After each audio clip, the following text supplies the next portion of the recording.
So I've been following this kind of weird local story. There's this business called Rose's Costumes that's been around for like almost 45 years here in Denton. They're exactly what you'd expect them to be. They're a shop where you can rent or buy costumes for various occasions. And in April, there was a call from the sheriff's office here where they needed masks for the jail, right? So for inmates and staff members, they were just in need of masks.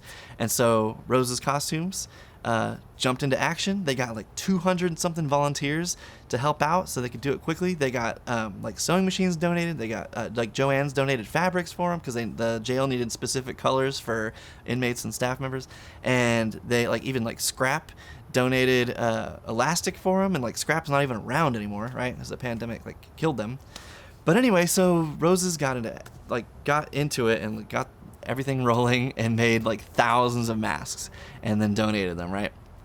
And so then about 3.5 weeks after they made their last delivery of masks, this article comes out in the Dallas Observer about how inmates at the jail are wearing masks with like paper masks with holes in them, and like even like COVID positive inmates are wearing paper masks with holes in them.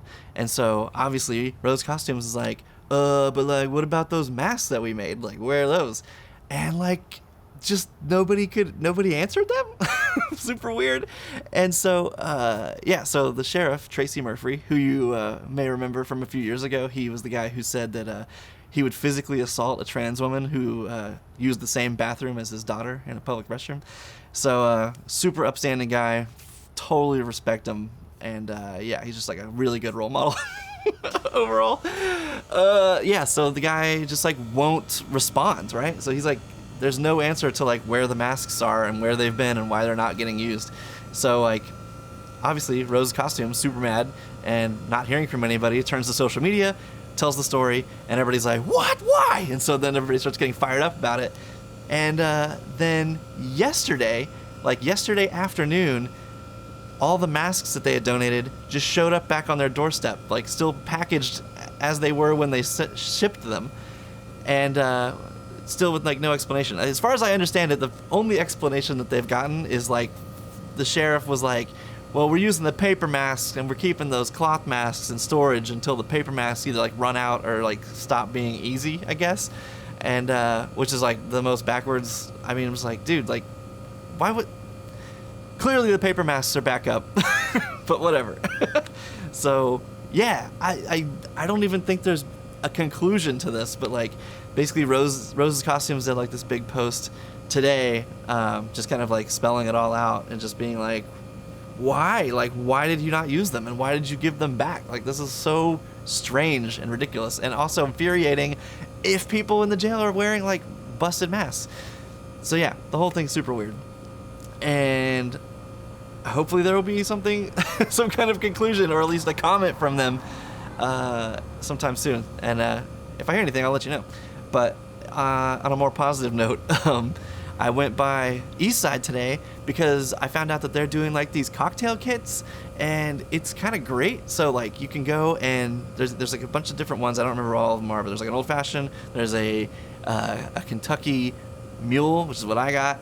And you basically get a box with like, I got like, it's like Makers, some dried fruit wedges, a couple things of Fever Tree ginger beer, and some like fresh mint, and a bag of chips because the law. And so I'm kind of really excited to try that thing out because, as soon as I'm done with this, I'm going to go and have a mule because obviously. But I think it's a really cool thing. I've been really pleasantly surprised with how well, especially like the bars have been at like adapting to being just like kicked around during this whole thing, because like, you know, the fact that like the bars are shut down but like restaurants are not is not super logical.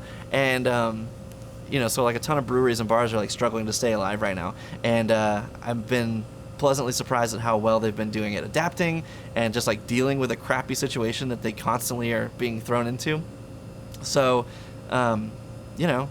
if you have the alcohols from time to time, I would highly recommend doing the old East Side thing. Grab a case of your Armadillo beers, keep those dudes alive, but then get the cocktail kit from East Side because it looks pretty sweet. I'm kind of excited about it.